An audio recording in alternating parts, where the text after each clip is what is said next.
Hello नमस्कार दोस्तों, एक बार फिर से स्वागत है आपका अपने यूट्यूब चैनल स्टडी 54 मैनपुरी में। डियर फ्रेंड्स, आई होप कि आप सब लोग अच्छे ही होंगे और आपकी स्टडी चल ही हो रही होगी। और डियर फ्रेंड्स, मैंने आपको प्रीवियस वीडियो में हिंदी में क्या डिस्कस किया था। हिंदी में आपको उस उपसर्ग पढ़ाए थे और उपसर्ग में भी आपको मैंने इंग्लिश के उपसर्ग और हिंदी के उपसर्ग ऑलरेडी विद एग्जाम्पल बहुत अच्छे से डिस्कस किए थे। जो अगर आपने नहीं देखी है ये वीडियो तो आप मेरी प्लेलिस्ट में जाकर ये वीडियो देख सकते हैं। तो चलिए सबसे पहले देख लेते हैं कि संस्कृत भाषा में जो उपसर्ग होते हैं वो कितने होते हैं। तो देखिए, संस्कृत भाषा में उपसर्गों की संख्या कितनी होती है? 22 होती है। और जो अग्रलिखित हैं कौन कौन से? प्र, परा, अप, सम, अनु, अव, निश, निर, दुस, दुर, वि, आंग, नि, अध, अप। और कौन कौन से? अत, शु, उत।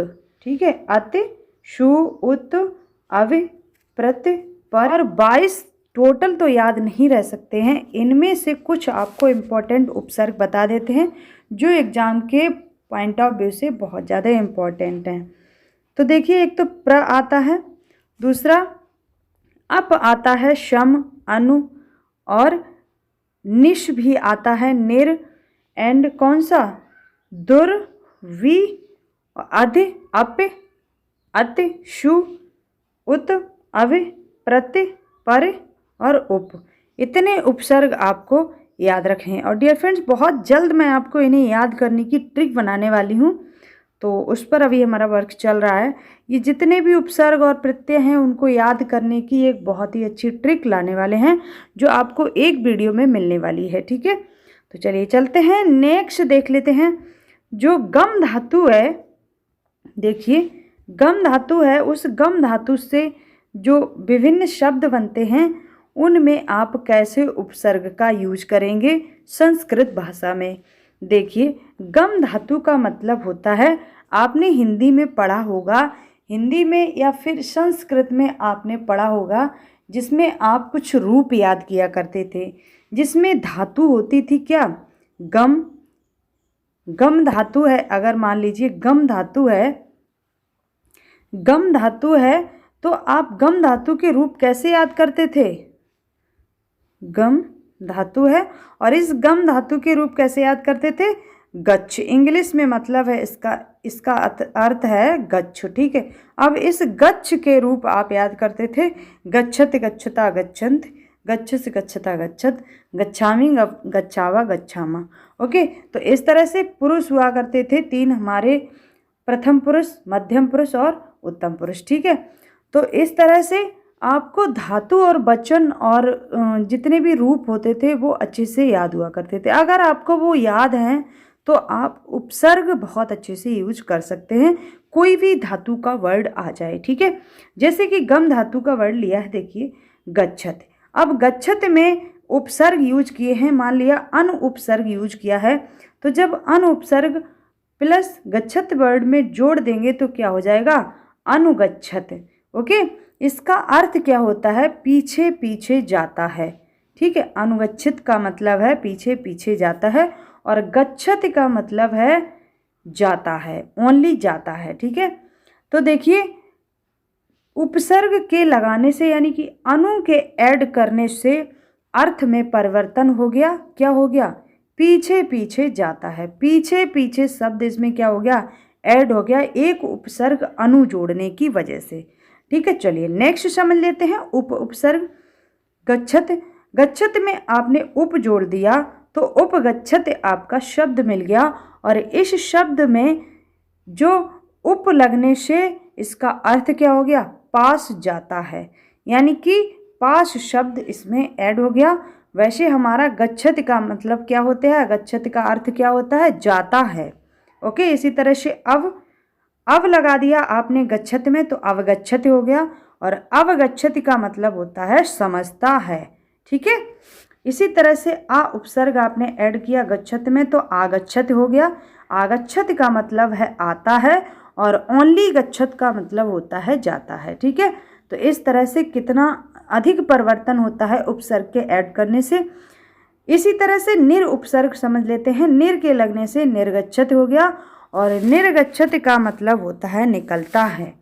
तो इसी तरह से आपने ये सारे गम धातु से जितने भी गम धातु में जितने भी वर्ड है हमारे, जैसे कि गच्छत या फिर गच्छस हो या फिर गच्छामी हो, कोई भी वर्ड आ जाए किसी भी पुरुष का और उसमें उपसर्ग लग जाएगा तो उसका अर्थ 100% परिवर्तित हो जाएगा। चलिए चलते हैं, नेक्स्ट देख लेते हैं। उपसर्ग के उदाहरण है, कुछ संस्कृत उपसर्ग के उदाहरण कौन कौन से हैं। देखिए एग्जाम के पॉइंट ऑफ व्यू से ये उदाहरण बहुत ही ज़्यादा इम्पॉर्टेंट हैं, इसीलिए मैंने आपके लिए यहाँ पर ये एग्जाम्पल रखे हैं। चलिए सबसे पहले देख लेते हैं, प्र उपसर्ग जोड़ दिया किसमें, हार मूल शब्द में। अब ये हार मूल शब्द है, इसमें प्र उपसर्ग जोड़ दिया तो क्या हो गया, प्रहार हो गया। और प्रहार का मतलब क्या होता है, मार, ठीक है। इसी तरह से प्र उपसर्ग को भवत में जोड़ दिया तो प्रभवत हो गया, इसका मतलब है प्रकट। और इसी तरह से प्र उपसर्ग को आपने हरत में जोड़ दिया तो प्रहारत हो गया और इसका अर्थ है प्रहार। इसी तरह से प्र को नमत में जोड़ दिया तो प्रणमत हो गया। ये फ्रेंड्स ये एग्जाम में बहुत ज़्यादा क्वेश्चन पूछता है कि नमत आपका मूल शब्द है और उसमें अगर आप प्र उपसर्ग को जोड़ देते हैं तो आपका शब्द कौन सा बनेगा। तो आपको वहाँ पर ऑप्शन में प्रणमत याद रखना है, ये अड़ा बन जाता है ना कि माँ रह जाता है, माँ का क्या हो जाता है, अड़ा हो जाता है, ठीक है। इसी तरह से रा उपसर्ग को आपने करोत में जोड़ दिया तो परा करोत हो गया और यहाँ पर परा उपसर्ग है या यहाँ पर क्या है, परा है, यहाँ पर बाई मिस्टेक यहाँ पर पा छूट गया।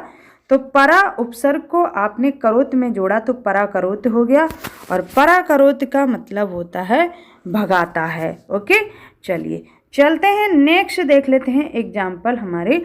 जैसे कि एग्जाम के पॉइंट ऑफ व्यू से निर उपसर्ग बहुत ही ज़्यादा इम्पोर्टेंट है। अब निर उपसर्ग है और ईच्छते मूल शब्द है और ईच्छते मूल शब्द में निर उपसर्ग जोड़ दिया तो निरीक्षते शब्द बनकर रेडी हो जाता है, जिसका अर्थ होता है डियर फ्रेंड्स निगरानी, ठीक है। इसी तरह से दुस आपका उपसर्ग है और करोत आपका मूल शब्द है और जैसे ही आपने करोत में दुस उपसर्ग को ऐड किया तो आपका शब्द बनकर क्या तैयार हो गया, दुष्करोत। और दुष्करोत का मतलब होता है दुष्कर्म, यानी कि अर्थ होता है दुष्कर्म। इसी तरह से दुस आपने किस में जोड़ा, चरत में जोड़ा तो दुष्चरत हो गया। ये आधा श बन जाता है डियर फ्रेंड्स, आधा श बन जाता है। जब हम लोगों ने समास पढ़े थे तो वहाँ पर कुछ रूल्स पढ़े थे, ठीक है, संधि करने के संधि पढ़ी थी, सॉरी, जब हम लोगों ने संधि पढ़ी थी तो उसमें संधि करने के लिए कुछ रूल्स थे कि कौन से शब्द के बाद कौन सा शब्द आता है। तो वहाँ पर मैंने आपको बताया था जब आधा श आपका ऐड होता है किसी भी व्यंजन संधि में व्यंजन के साथ तो वहाँ पर जो आधा श है वो आधा श ही रहता है, उसमें कोई भी परिवर्तन नहीं होता है, ठीक है। तो देखिए नेक्स्ट देख लेते हैं एग्जाम्पल। दुर उपसर्ग को आपने गच्छत में ऐड किया तो दुर्गच्छत आपका शब्द बनकर रेडी हो गया और इसका अर्थ है दुख, ठीक है। नेक्स्ट देख लेते हैं अप उपसर्ग, अप आपने करोत में ऐड किया तो आपका शब्द बनकर तैयार हो गया अपकरोत और अपकरोत का मतलब होता है बुराई, ठीक है। नेक्स्ट आपका उपसर्ग है अप और इसको आपने जानत में ऐड किया तो अपजानित आपका क्या हो गया, शब्द बनकर तैयार हो गया, इसका मतलब होता है अस्वीकार। और शम उपसर्ग को ग्रहणात में जोड़ा तो क्या हो गया, संग्रहणात हो गया, जिसका मतलब है संग्रह। ओके, अनु उपसर्ग को आपने भवत में ऐड किया तो अनुभवत हो गया, इसका मतलब है अनुभव। इसी तरह से निश उपसर्ग को आपने शरत में ऐड किया तो क्या बन गया, आपका निशरत बन गया, जिसका मतलब है निशरत का अर्थ होता है निकलता, ठीक है। अब देखिए मैंने आपके लिए कुछ मोटिवेशन लाइन ली हैं डियर फ्रेंड्स जो आपके लिए बहुत ही ज़्यादा मोटिवेट करेंगी। चलिए सुन लेते हैं इन्हें। कोशिश ऐसी करो और इतनी ज़्यादा करो कि हर हार आपसे कहे मैं चलती हूँ यहाँ तो सिर्फ जीत की ही जगह है। इसी का नाम नाम है हौसला। डियर फ्रेंड्स, ये क्या है? आपके लिए एक हौसला है। डियर फ्रेंड, इतनी ज़्यादा आप कोशिश करो कि जो आपकी हार है जहाँ पर, वो हार कहने लगे कि चलो भाग चलो यहाँ से, हार का तो कोई काम ही नहीं है, यहाँ पे तो सफलता ही सफलता है इस बंदे के आगे। तो आपके लिए कभी भी मायूस नहीं होना है कि मेरा सिलेक्शन नहीं हुआ है या मुझे जॉब नहीं मिल रही है। आपको कंटिन्यू संघर्ष करते रहना है, यानी कि अपनी स्टडी करते रहना है, कभी भी डीमोटिवेट नहीं होना है। जब आपको लगे कि हम डीमोटिवेट हो रहे हैं या हमारे अंदर एनर्जी नहीं है पढ़ने के लिए, तो डियर फ्रेंड्स, आप अपने माँ बाप के बारे में ज़रूर सोचें, क्योंकि कोई भी बच्चा हो, उसे पढ़ाने के लिए और उसे कामयाब बनाने के लिए सिर्फ उनके माँ बाप का हाथ होता है। और उन माँ बाप की मेहनत जब आप याद करेंगे तो आपके अंदर ऑटोमेटिक ही अंदर से एनर्जी आ जाएगी डियर फ्रेंड्स। और अगर आप मेरे चैनल पर नए हैं तो प्लीज़ मेरे चैनल को सब्सक्राइब ज़रूर कर लीजिए, क्योंकि आपके लिए मैं बहुत ही बेहतर कंटेंट लेकर आती हूँ और बहुत अच्छे से समझाने की कोशिश भी करती हूँ। फिर भी अगर आपको कोई डाउट है या आपको कोई भी कमी लग रही है मेरे सेशन में, तो प्लीज़ कमेंट में, मैं आपके सारे डाउट्स दूर करूँगी। तो आज के लिए यहीं तक रखते हैं और मिलते हैं नेक्स्ट सेशन में। तब तक के लिए नमस्कार। Have a nice day.